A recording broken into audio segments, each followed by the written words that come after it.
All right, men of leisure. And our highly sophisticated women of leisure. What if we told you you could be 2 days ahead of everyone else? While the rest of the world is waiting until Sunday, you could already be listening on Friday. That's right. Subscribers get a 48-hour jump on every single episode. Early access, early laughs, same ridiculous hosts. It's basically like TSA pre-check, but for leisure. Hit the subscription link in the show notes and secure your early boarding pass.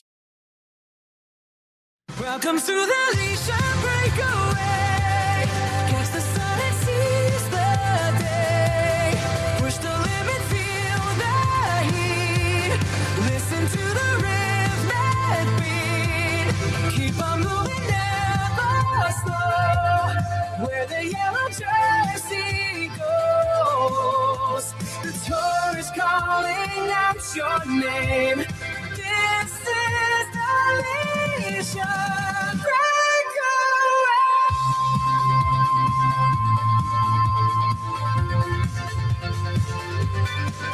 All right. That's right. It's time for day 3 of the Cycling Men of Leisure's Leisure Breakaway. And that's our little mini podcast to give you an update on what happened on day 3 of the Tour de France. I am Michael, and with me, as always, is Adam. Hello. And today, if you could see us, you'll see that I have true Americana for a golf polo today. The little red, white, and blue. And I'm wearing a cycling hat here, and it almost matches your shirt. We did not do that deliberately. It is the same color as blue and same colors as red. Yeah, advertising a French company, but that's beside the point. So this is my annual golf polo I usually wear at this time. And just as we were going to record, I said, I want to wear something. And because I wore this golfing over the 4th of July, I thought today was good. So I hope you washed it. Oh, yeah. That's where it was. That's where it was hanging up in the clean section. So okay. I'm just grab it real quick. As long as it's been cleaned. Not that I care. I'm, hundreds of miles away. So 12-hour car ride away, but who's counting? Yeah, who's counting? Anyway, hey, great day at the Tour today. Let me just tell you. Give you a little rundown. Today was day 3. They rode 195.9 kilometers to our American friends. That's 121.7 miles. Started at Granollers, finished at Les Angeles. Here's something that's just incredible. The average temperature today. You have any idea? 90. There, not at your place. There. Well, I'm being serious. I know they're going through some record highs over there. I'm going to say 95 Fahrenheit. The average temperature, and it fluctuates because they're going 120 some miles. 32 degrees Celsius. That's 90 degrees Fahrenheit. It actually exceeded 95 degrees early in the stage, but it averaged out to be 90. That is one long hot day. We've been paying attention to European weather. We're going there in September. Not that it's going to be, I hope it's not anyway, but we've definitely been watching the record high. So it's very interesting. Okay. The average speed. Today's average speed was 41.216 kilometers, which is 25.6 miles per hour. Oh, yeah. I do that downhill all the time. Downhill. Well, let me tell you, today, the stage 3 marked the Tour's first significant mountain test as the race crossed from Spain over into the French Pyrenees.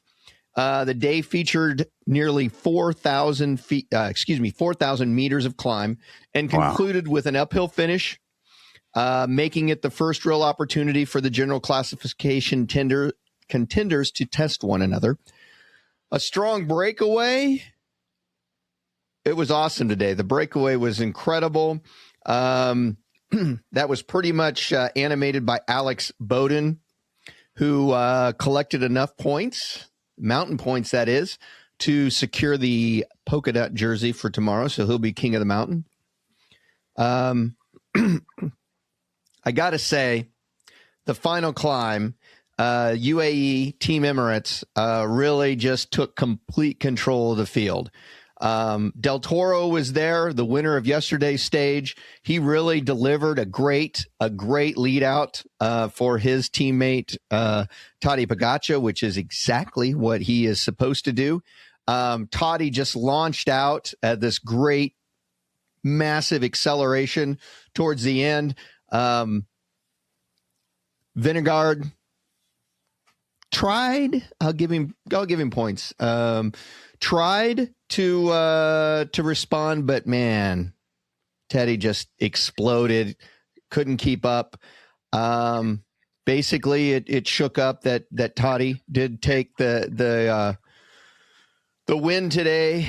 Vingegaard is now 2 seconds behind, followed by Richard Carapaz, or at least not overall, but for today. Paul Cesas is 2 seconds behind, and then Tobias Johansson is 4 seconds behind. So the top five were only like 4 seconds away from each other, but it was a great day. Now, a couple crazy things. You mentioned the weather. Yes, sir. They're going through a major drought in France. Lots of forest fires and things like that. Well, the ending was there was a fire that was several miles away, but close enough that the smoke and that type of stuff was creating a hazard. They actually did not let anyone within like 30 miles of the finish line. And anytime you're watching like mountain segments of it, you just see tons of people alongside the road screaming, yelling. Some of them cycled up, some hiked up, some take those big camper vans. Well, today it was like ghost town because no one was allowed up there. So it was really a bizarre mountaintop finish that no one could probably ever remember watching the Tour de France. It was just insane. Excuse me. So that's where we're at for today's race. Do you have anything you want to add? I did. Today I have two interesting pieces of information. So I would like to thank a community member, happens to be my family member, but that's not the point. He's a community member. My cousin Mark, who gave me an interesting fact about history. And he says that back in the day that they would, he said in early days of riding, riders would grab a newspaper at the mountaintop and shove it in their jersey to compensate for temperature. But also, back in the when they were accused of cheating, it would also legitimate their ride. And so I thought that was kind of interesting that they would grab a paper at the top of the mountain. So use it as insulation. Yeah, absolutely. Yeah. Absolutely. And then, go ahead. No, the only thing is, as far as the cheating, and we will talk, I'm sure, about this at some point. Cheating was very rampant back in the early days. But couldn't you just have somebody get the paper for you at the top and meet you somewhere along the road and say, here, take this, even though you didn't go over? I want to prove to you, because we did not talk about this ahead of time. I want to prove to you that I actually listen to you. I am sure through one of these next 17 shows, 18 shows maybe, you told me about trains at the top. Yes. And the riders cheating with trains. So we'll get into that in one of the next ones, but I do have another interesting piece of information. So please share. How many tires, if you had to guess on average, how many tires does a Tour de France rider go through throughout the 21 stages on average? Okay. That's interesting because I know if I compare like you and I to tire usage, there's a big difference in how many tires you go through in a week versus me on average. But I know they have a lot of flat tires. Flats. So well, I wasn't going to say, I was just leaving it at, we have a big discrepancy between the number of tires you go through. I wasn't going to go down the road either way.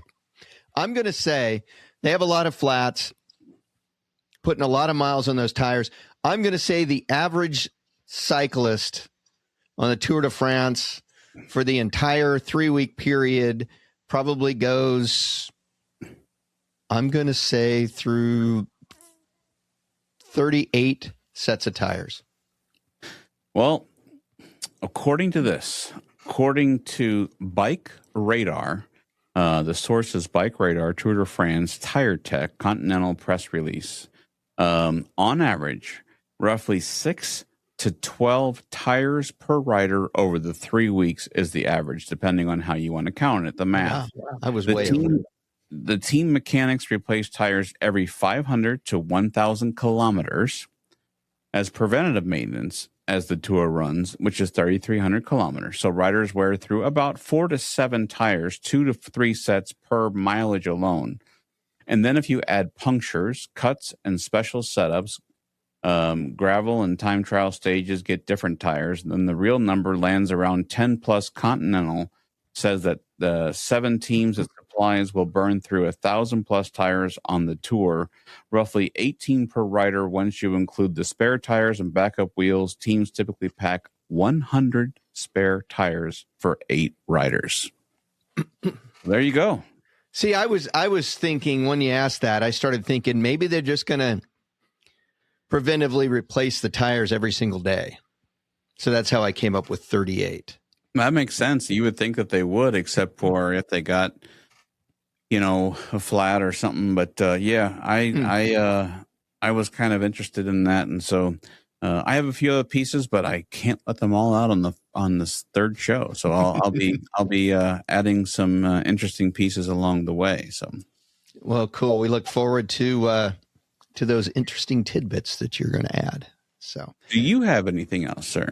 It was a great day. I'm a little concerned about once every, 4 or 5 years, you have one rider who busts out and by like day 6 or 7 of the ride has pretty much cemented that he's going to win. And it occasionally happens this way. And I hope this year is not that way. I mean, nothing wrong. I have no problems with Toddy. But I like to see it a true race because a lot of times it's like by week 2, it's like, well, this person's going to win. The only way he's not going to win is there's some catastrophic, horrible thing that happens. He falls off the side of a mountain or something, something terrible like that.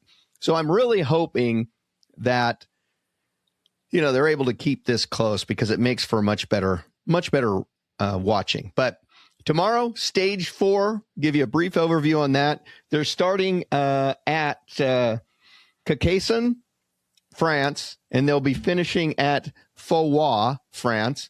That is a distance of 113 miles or 181.9 kilometers.